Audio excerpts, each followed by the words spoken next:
Happy Thursday, or whenever you happen to be watching or listening to this, you have found your way to the 49ers Camelot Show. Whether you're here by mistake or intentionally, we're glad to have you, excited to have you. And I'm excited to have our guest, the great Paul Hope, one of the busiest guys in the 49ers content creating community. Paul, what's up? Thanks for joining me. Thanks for having me on, Mark, and thank you for that introduction. As we were saying off air, blown away by the love that I've been shown by the 49ers community across the pond.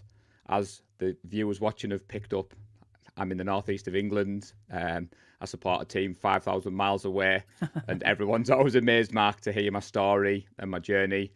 And to be fair, I can't knock what you've said. I am pretty busy, especially on social media, and my love for the team is well known. So thanks for having me on, buddy. I've been looking forward to this one. Yeah, it's like every time I get on Twitter or whatever, I see Paul Hope. You're on people's podcasts all the time. You do your own, and so I see on the screen. If you're just listening to this, you can find Paul at Paul_Hope10 or at 49er Faithful UK. So that's where you do your own podcast, right? Yeah, so the 49er Faithful UK is the fan group over here in the UK. It's run by my good friend Lee Gowland, and he's recently promoted me to vice president. So he handed over the Twitter account, Mark, about 18 months ago to me. And as you've said, I'm a big fan of all the content creators like yourself. If I'm not on a show, I'm watching the show, I'm in the comments. I believe in supporting as many of you guys as I can. I don't watch any of the sports. I don't watch soccer. I have an interest in basketball, but it's mainly the NFL for me and the 49ers. And like you said, my free time is spent, reading the content on Twitter. And like you said, so I run both accounts. My Paul_Hope10 is my personal one, and the 49er Faithful UK is the group one. At the draft last year, Lee Gowland was lucky enough to be there. I was invited, Mark, but because I'd ruptured my Achilles tendon and the medication that I was on, I wasn't able to fly. I still remember getting the email from Nick Clark and the 49ers inviting me to the draft and having to turn that down. But when Lee was in Vegas, I managed to get the 49er Faithful UK trending over the 49ers, over the NFL, and over the NFL draft. Nice. And the growth we've had on social media has been amazing. And I couldn't have done it without people like yourself. You notice what we're doing. You like the tweets, you reshare, and you have me on your show. So I'm excited to be here. Well, I tell you, if David Bonilla at 49ers Web Zone ever made the mistake of turning the 49ers Web Zone Twitter over to me, it would probably be a highlight of me on there. But you're really humble and just a great guy, and so I'm excited to talk through some things with you. Let's start with your journey. You talked about that just a little bit. How you became a fan of the San Francisco 49ers. So the NFL has been growing in the UK. I'm 42 years of age. I remember the greats, Jerry Rice, Joe Montana, when I was at high school. And I've kind of always had a passing interest in this wonderful game of American football. But my actual journey started about 10 years ago. So it was the 2011-2012 season. I changed jobs and I started work with a Bears fan. And he kept obviously on at me to watch games so he could come to work and have conversations with me. Then the season Kaepernick took over. Ironically enough, the 49ers were playing the Bears on a Monday night, and we'd had a dress down day at work, so he'd come to work in his 54 Urlacher Bears jersey, and he was like, "You're going to watch that game tonight?" And I thought, you know what, Mark, I can't support the Bears. So I tuned in, and I'd kind of been watching the 49ers on and off that season, but it was Kaepernick's first start. I fell in love with this dual threat mobile quarterback. And the next day, when I was heading into the office, I purchased my first ever piece of 49ers merchandise. I bought a cap from a local sports store. And when I walked into the office, my colleague was like, blown away that one, I'd picked my team. And then my journey from there, I've never missed a game. So no matter what time, obviously it's 25 to 9 in the evening here in the UK. The time difference is a bit crazy. So I never miss a game. If it's the prime time game, that's a 1 a.m. start for us. So that means Wow. finishing at like 4:30, 5 in the morning. And then because you're Ooh. so wired, you can't switch off. So I normally stay up for Yeah. another couple of hours, catch people like yourself on Twitter, jump on all the shows. And I normally take the next day off work, if I'm honest, Mark. So my partner's very supportive of my love for the 49ers because she knows that when that schedule's released in April, I get my annual leave from work. And the first thing I do is I book in all the time off around the team. So it's definitely a labour of love, one shall say, for the 49ers in the UK. That's really cool. I remember in 1995, so the 49ers were the defending Super Bowl champs, and I lived in Oklahoma at the time, and the 49ers were going to Dallas to play the hated Cowboys. This was when they were taking turns winning Super Bowls. And so in this particular game, we went there expecting to watch Steve Young versus Troy Aikman, but Young didn't start because he was hurt. So Elvis Gerback played, and then Troy Aikman got knocked out at the beginning of the game. So it was like Wade Wilson, I think, was the one that came in. So that was disappointing, but the 49ers won big. Well, after the game, I left and went back home from Dallas to Tulsa, where I lived, and I was so wired and so excited that I wanted to watch the game on TV because I had recorded it. And so I watched that whole, and I got home late, like midnight or something like that.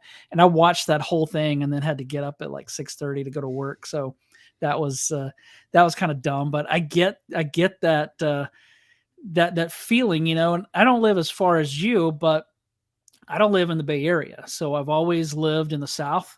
Right now I live in the Chicago area. So I've always lived a long way away from the team. And that's hard sometimes, but I respect what the fact that you're faithful to the team. I grew up around Cowboys fans. So in the 90s it was tough, especially when the Cowboys were beating the 49ers. But yeah, I was going to ask you how late those games start on those Monday nights or Sunday nights. So let me ask you this.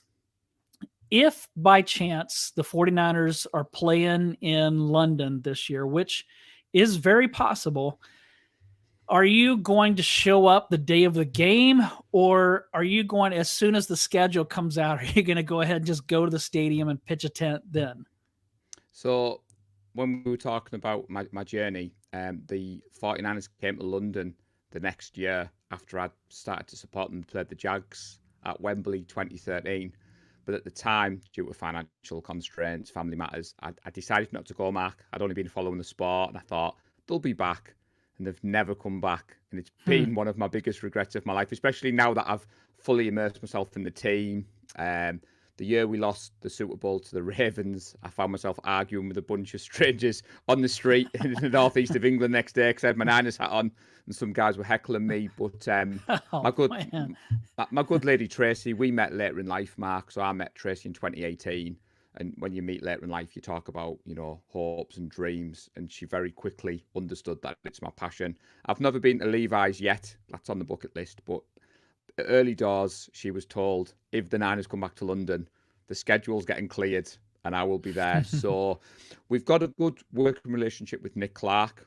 You've probably seen on my social media that the 49ers threw a couple of official watch parties last year, which we'll get to in a moment. They were epic, but I have it on good authority that once it is announced, the Niners will be looking after us. They want to grow the sport over here. We've got the UK marketing right. So getting tickets for the 49er Faithful UK shouldn't be a problem.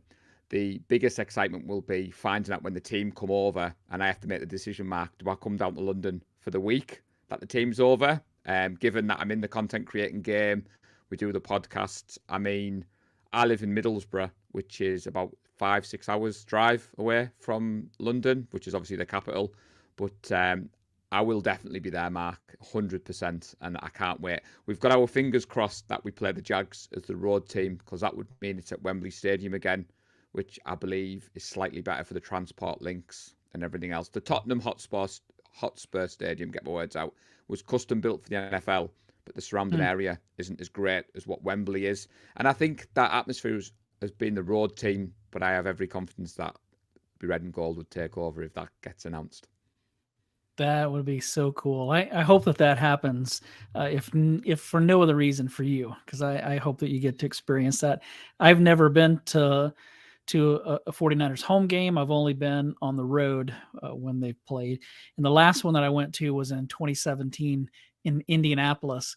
And the 49ers at that point had not won a game, and it was like halfway through the season. So that was a horribly disappointing season. But that was Kyle Shanahan's first. So, well, let's Whenever get into the team. Go ahead.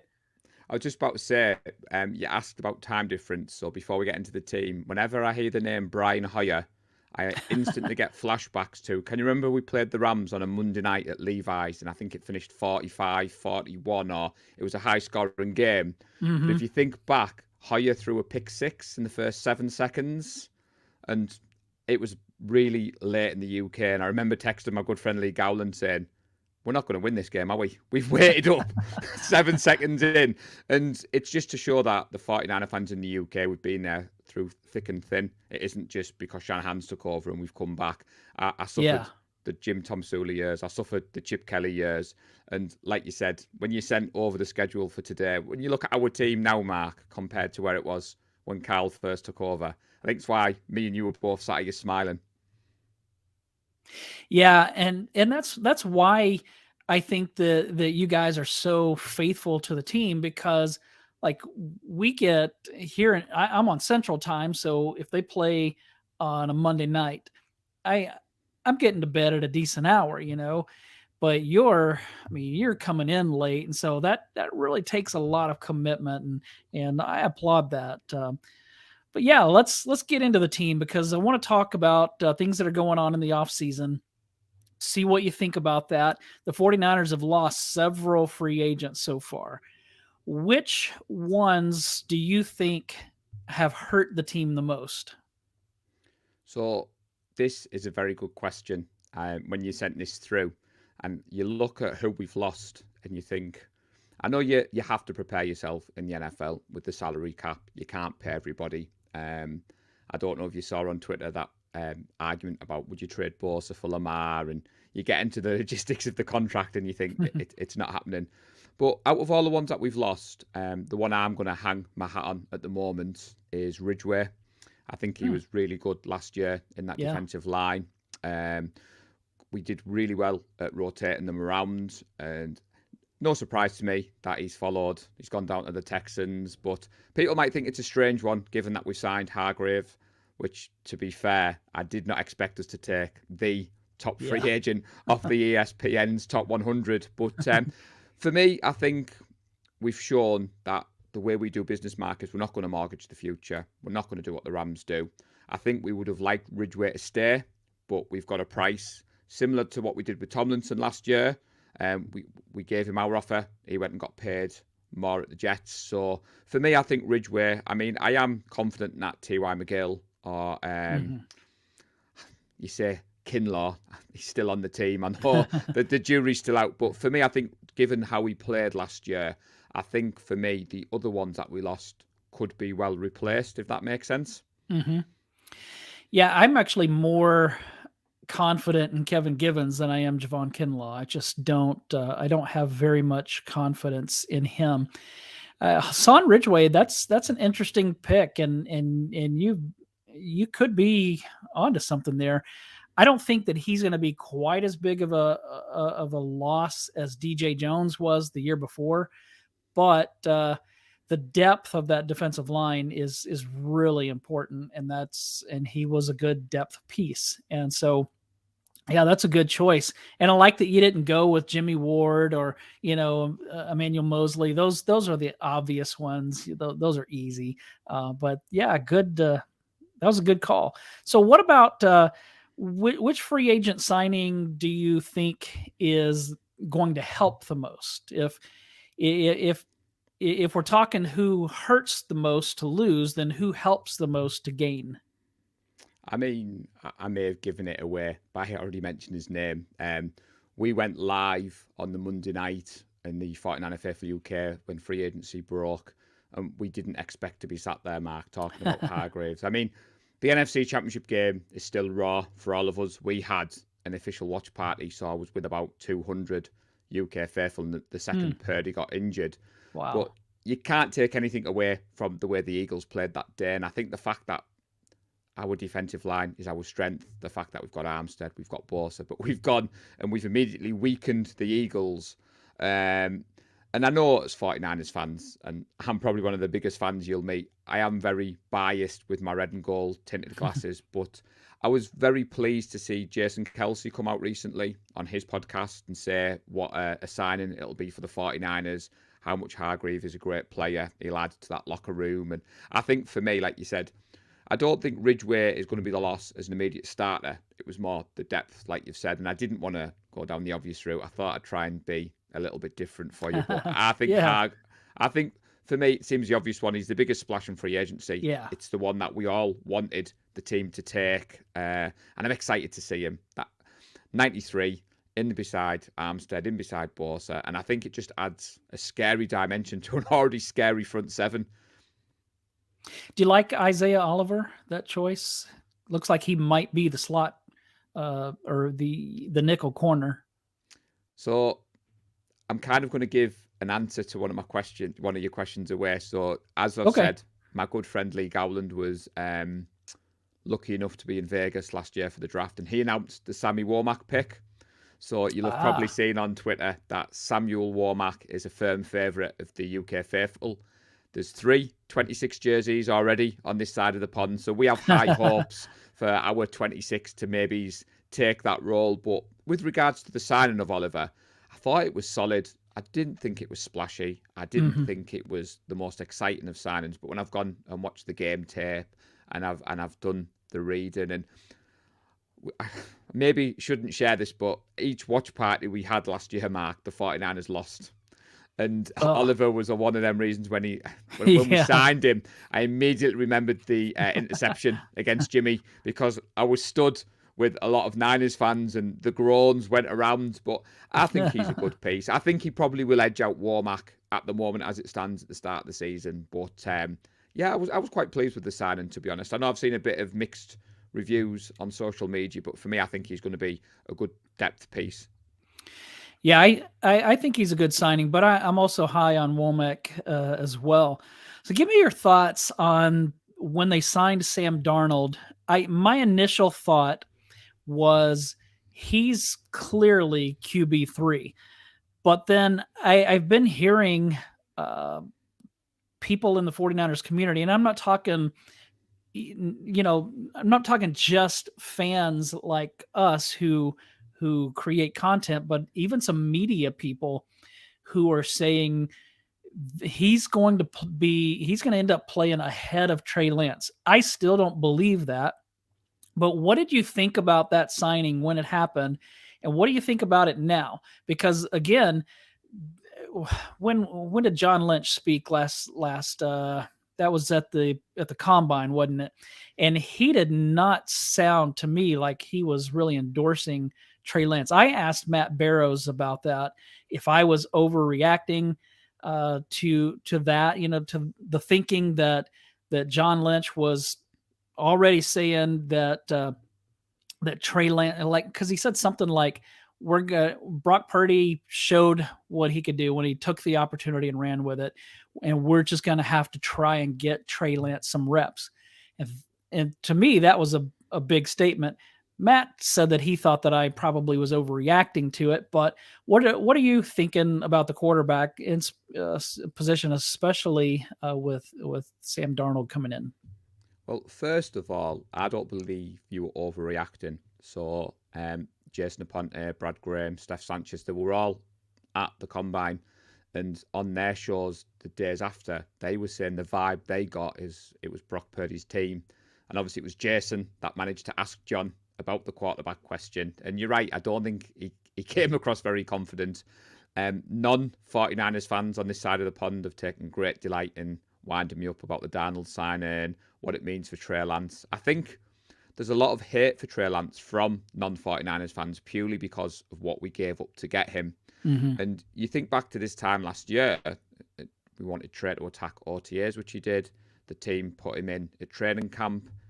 obviously the Chicago game was a washout, which was our first watch party. And then he got that freak injury against Seattle. Now, for me, it's Trey Lance's team. He's QB1. The Darnold signing, I can't lie to you. When the news first broke, we were live at 8 p.m. in the UK, and someone put it in the comments, the 49ers have signed Darnold, and we were like, Sam Darnold? Why have we signed Sam Darnold? And then you take the emotion out of it, and you go away, and you read up, and you think, well, he's 25. You know, he's well known for his competitiveness at USC, and you think, given our record with quarterbacks and injuries, you think he's an upgrade on what Jimmy gave us as QB3. Kyle Shanahan likes him. He tried to give the Jets a first-round pick for him, which thankfully the Jets turned down. And I think for me, it's kind of, there's no risk involved with us picking Darnold up.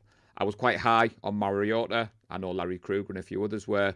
But when I look at his age, I look at how much he's cost, I look at what he's bringing to the team, I'm quite happy. But for me, I think we go into the season, Trey Lance, QB1, Darnold, QB2, and it gives Purdy that time to get fit and come back. So I'm quite pleased with the side, and now I've had time to digest it. But at first, I'm not going to lie, Mark, I was like, oh, not Sam Darnold.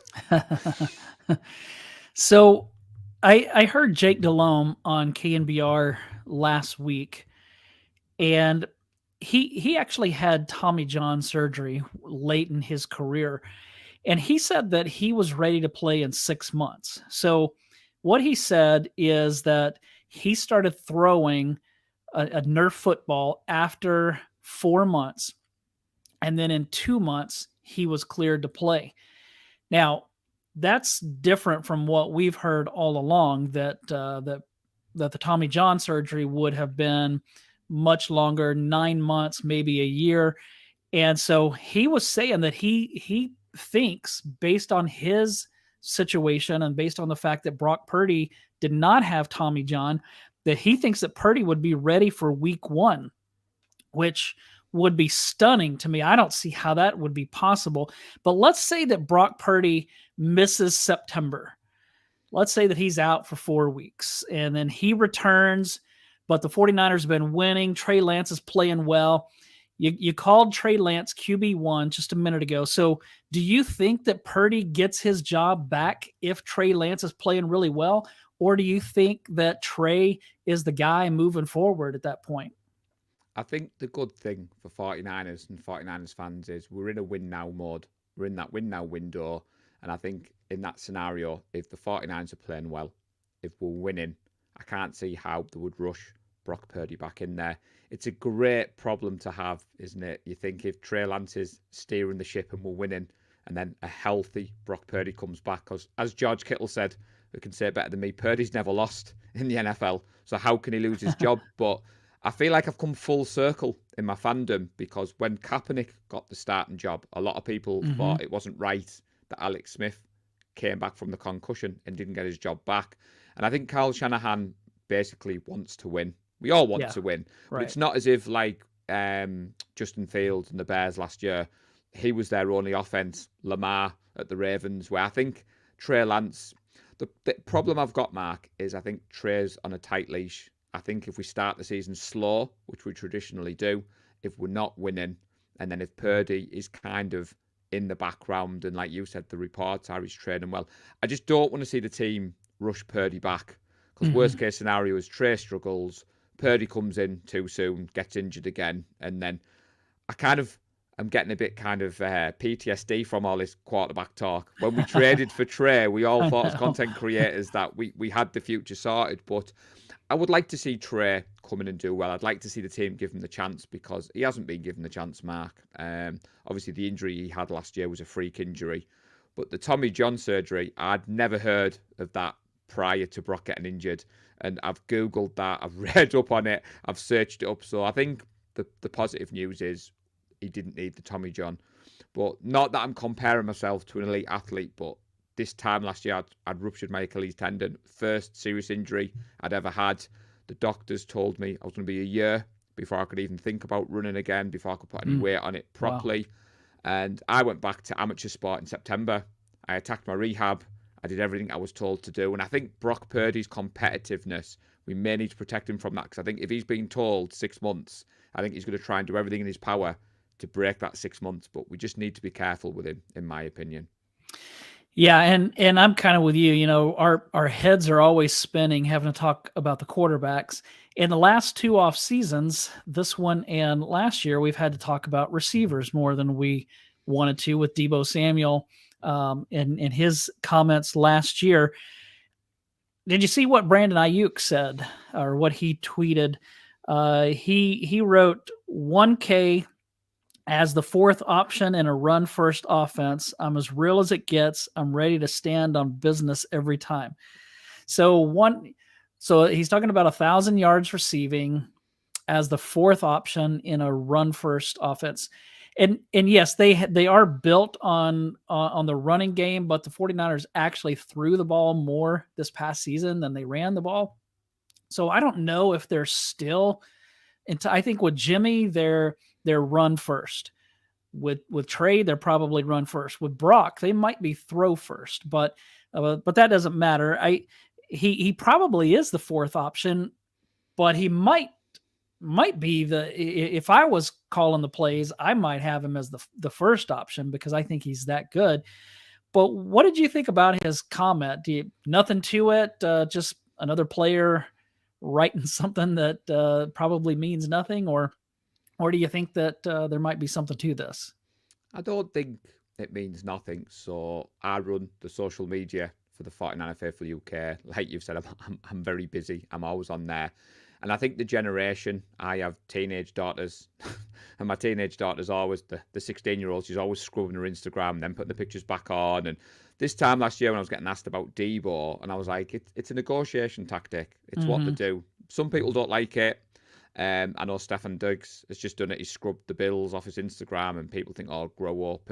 But at the end of the day, it's a business. They're trying to get paid. Now, Yeah. interestingly for me, I'm not as unbiased as what I should because I love Brandon Ayuk. I won his jersey recently at a fan meetup, but this time last year, I was really loving the connection with Trey and Brandon.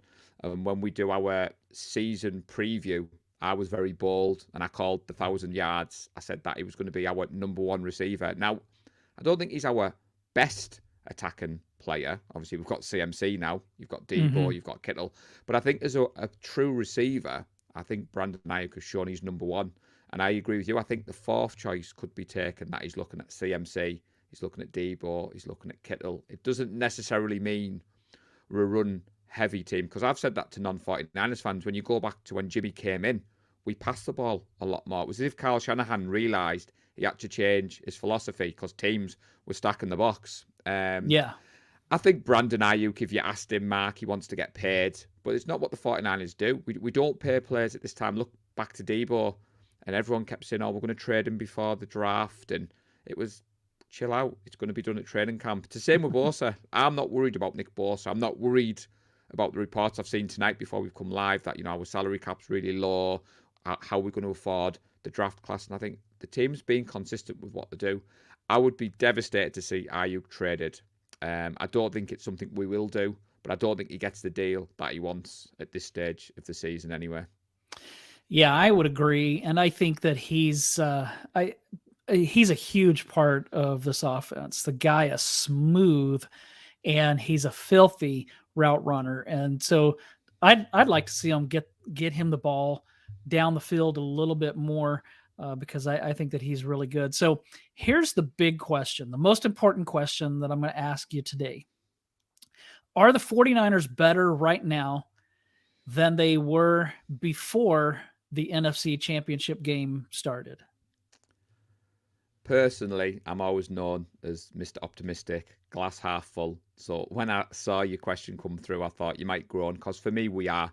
The Hargrave signing showed that. The fact that we've got a stronger QB room where everyone's fit.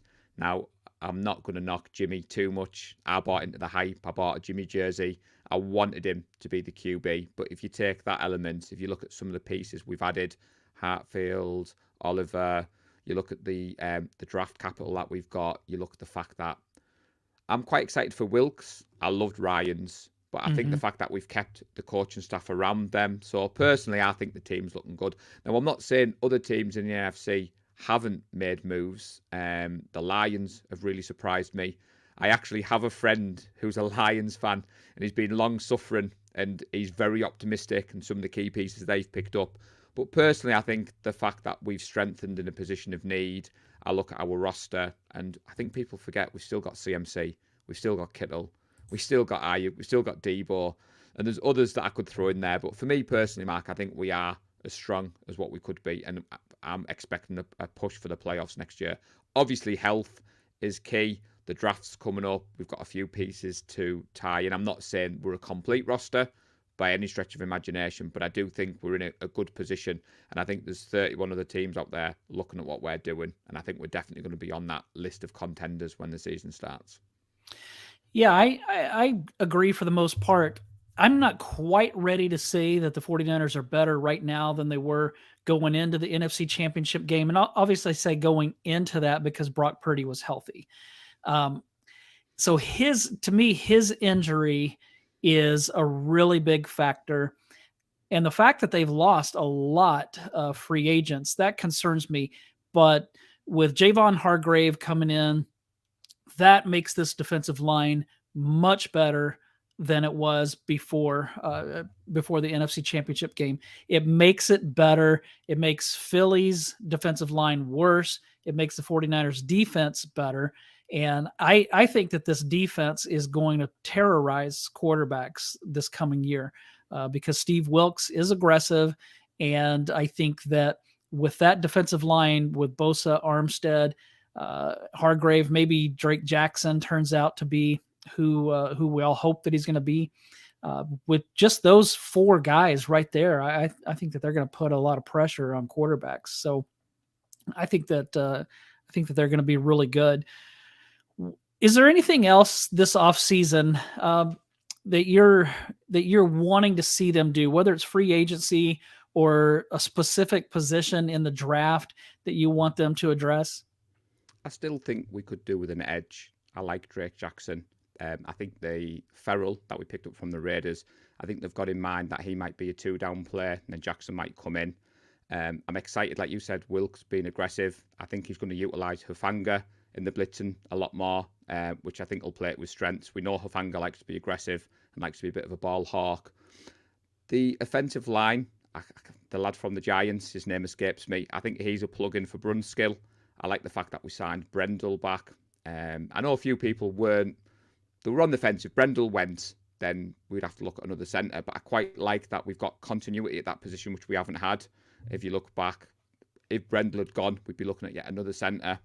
I don't think there's glaring holes. I think what we've done in free agency allows us to approach the draft looking at the best player available. And it also gives us that flexibility with the 11 picks. Do we package some picks up together? Do we jump up and get someone? Do we not? I also think as well that some of the signings we've made have been underrated. We have lost a lot of people, like you said. I'm not going to say we haven't.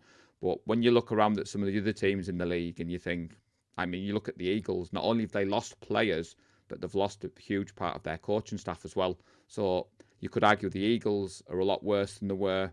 At the Brock Purdy injury, you're right in what you're saying. I'm just trying to be optimistic with Trey.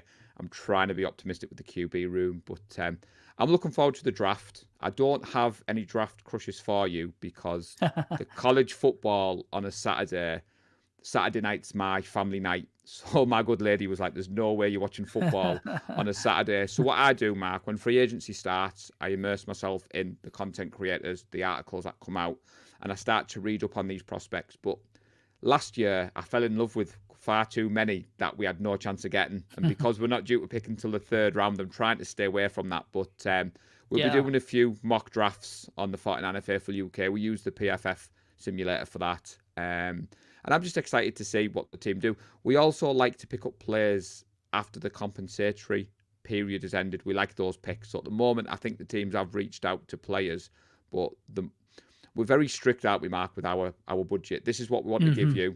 And some players might say no, and we're just sat now waiting to see. But I would like to see us take a chance on Justin Houston. I think for a one-year deal, get him in, and then maybe draft his replacement, and then let him be in the build at the same time. That's one thing that I would like us to do.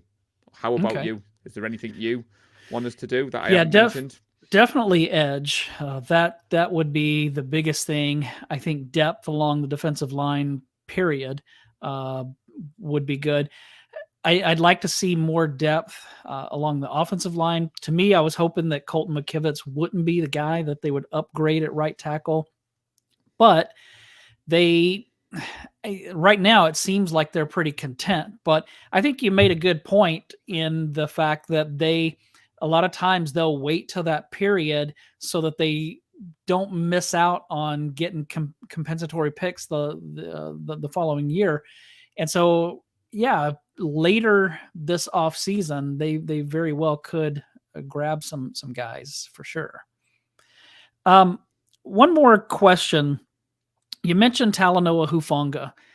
He made a big leap from his rookie year to his sophomore season.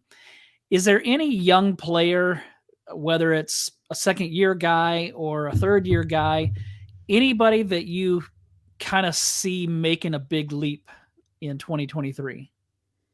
So again, I'm smiling. We'd love to see Warmack take that leap.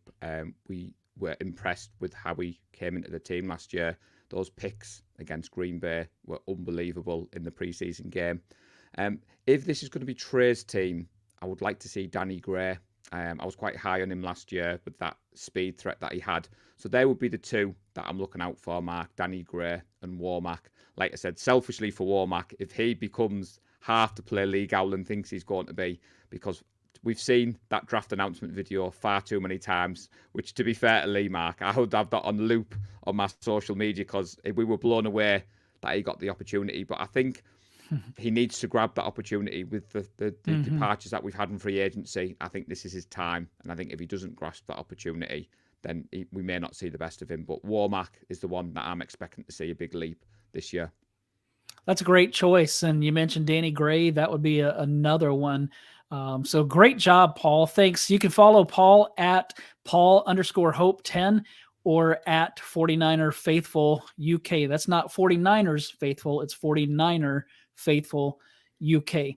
And you can follow me on Twitter at 49ers Camelot. Find the 49er Faithful UK podcast on Twitter, or are you guys wherever people listen, or is it just, or not Twitter, but YouTube? Are you just on YouTube, or are you everywhere?